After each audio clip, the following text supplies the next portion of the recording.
கத்திரிக்காய் எப்பவுமே பொரியல் இல்ல குழம்பு மட்டும் தான் வச்சு சாப்பிட்டுருப்போம். பட் அடுத்த வாட்டி இருந்தா கத்திரிக்காய் மசாலா வறுவலை ட்ரை பண்ணி பாருங்க. உள்ள ஸ்டஃப் பண்ணி இருக்கிற மசாலாவோட இந்த சோறை பசைஞ்சு மேல ஒரு கத்திரிக்காய் வச்சு சாப்பிட்டா டேஸ்டா அட்டகாசமா இருக்கும். அப்படி செய்யறதுன்னு பார்க்கலாமா? ஒரு மிக்ஸி ஜார்ல 1/2 ஸ்பூன் அளவுக்கு தனியாத்தூள், 1/2 ஸ்பூன் அளவுக்கு வெறுமிளகாய் தூள், 2 சின்ன வெங்காயம், ஒரு கொத்து கருவேப்பிலை, கொஞ்சமா தேங்காய், இது எல்லாத்தையும் சேர்த்துக்கோங்க. இது கூடவே கொஞ்சமா உப்பு, எண்ணெய் சேர்த்து இந்த மாதிரி பேஸ்டா அரைச்சு எடுத்து வச்சுக்கலாம். கத்திரிக்காவை 2ஆ கட் பண்ணி எடுத்து வச்சிருக்கேன். இப்ப அதுக்கு நடுவுல இந்த ஸ்டஃபிங்கை சேர்த்து ஒன்னொன்னா எடுத்து வச்சுக்கோங்க.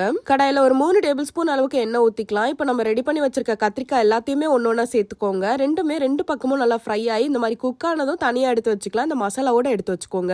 இன்னொரு 2 டேபிள் ஸ்பூன் அளவுக்கு எண்ணெய் ஊத்துக்கோங்க. 1/4 ஸ்பூன் அளவுக்கு கடுகு சேர்த்துக்கலாம். கடுகு நல்லா பொரிஞ்சு வந்ததும் 1/4 ஸ்பூன் அளவுக்கு சோம்பு, 2 கொத்து போல கருவேப்பிலை சேர்த்து நல்லா வதங்கினதும் ஒரு மீடியம் சைஸ் வெங்காயம் சேர்த்து நல்லா வதக்கிக்கலாம். 4 பல் பூண்டு இடிச்சு எடுத்து வச்சிருந்தா அதையுமே சேர்த்து நல்லா வதக்கிக்கோங்க. இந்த அளவுக்கு எல்லாமே நல்லா பிரவுனா வதங்கி வந்ததும் 1 ஸ்பூன் அளவுக்கு வெறுமிளகாய் தூள், 1/2 ஸ்பூன் அளவுக்கு தனியா தூள், 1 ஸ்பூன் அளவுக்கு உப்பு, 1/4 ஸ்பூன் அளவுக்கு சீரகத்தூள், மஞ்சத்தூள் எல்லாத்தையும் சேர்த்து நல்லா மிக்ஸ் பண்ணிட்டு இப்ப கொஞ்சமா தண்ணி ஊத்திக்கலாம். ஹை ஃபிளேம்லயே வச்சுக்கோங்க. நல்லா கொதி வரும்போது இப்போ ஒரு கத்திரிக்காயா சேர்த்துக்கலாம். சேர்த்துட்டு அதோட எக்ஸ்ட்ரா மசாலாவும் மேலேயே சேர்த்துட்டு க்ளோஸ் பண்ணிடுங்க.